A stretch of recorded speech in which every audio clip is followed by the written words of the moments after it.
Seguimos desde EA University, estamos conversando con Juan Carlos Martínez Lázaro, profesor de Economía. En el segmento anterior hablábamos sobre cuál ha sido el impacto que ha tenido en el mundo la situación económica producto de la pandemia. En este caso quisiera saber cuáles son las economías que han identificado como las más resilientes y qué es lo que han tenido de diferente para poder avanzar o sortear mejor la crisis. Bueno, yo creo que hay dos razones fundamentales que ha hecho que, digamos, los efectos económicos del COVID sean mayores en unas economías o sean más duros en unas economías que en otras.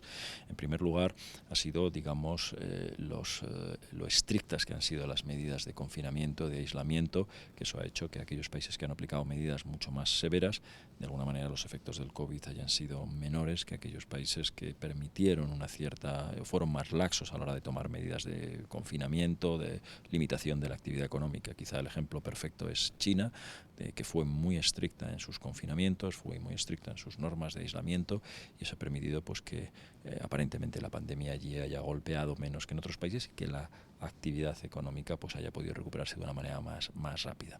Por tanto, a mayor, digamos, calidad, por decirlo de alguna manera, de esas medidas de aislamiento, de confinamiento, pues eso ha repercutido en una recuperación más rápida de la economía, aunque también es verdad que en un daño mayor para la economía en el momento más duro de esos confinamientos. Y luego lo que ha sido muy importante también ha sido las medidas que los gobiernos y bancos centrales han tomado, los estímulos fiscales y los estímulos monetarios. Aquellos países que han tenido capacidad de aplicar más cantidad de estímulos fiscales y monetarios, pues sus economías han sufrido menos. Y quizá el caso perfecto es Estados Unidos, el ejemplo perfecto.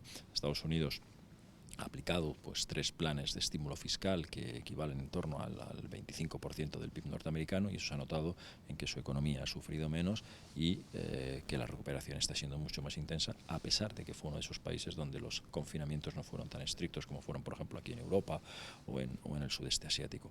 Y también su Banco Central aplicó estímulos monetarios desde el primer momento, bajando tipos de interés, inyectando mucho dinero en la economía.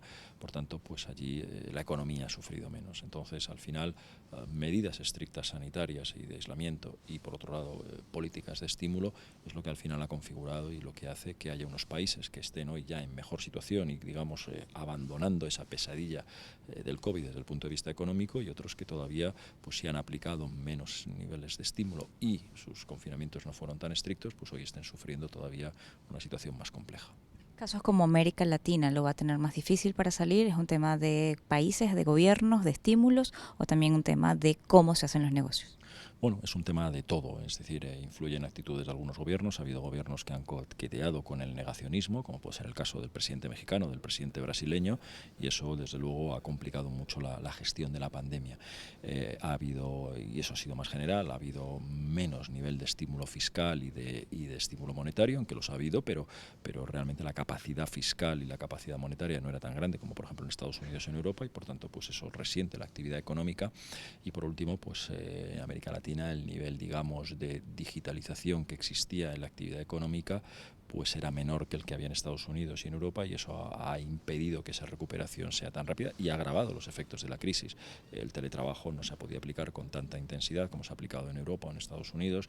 La economía no estaba tan preparada para a lo que nos hemos tenido que enfrentar. Por eso los efectos han sido mucho más dramáticos. En América Latina hemos visto una tasa de contagios muy elevada, quizá también en eso juegue mucho pues la concentración, la fuerte concentración urbana que hay, y un sistema sanitario que no ha sido capaz de atender o dar la respuesta que tal vez hubiera sido deseable. Entonces la pandemia ha sido más dura, ha habido menos estímulos fiscales y de alguna manera la economía no estaba tan preparada como para poder afrontar. Ninguna economía lo estaba, pero en Latinoamérica quizá las carencias eran mayores por una menor digitalización de la actividad económica.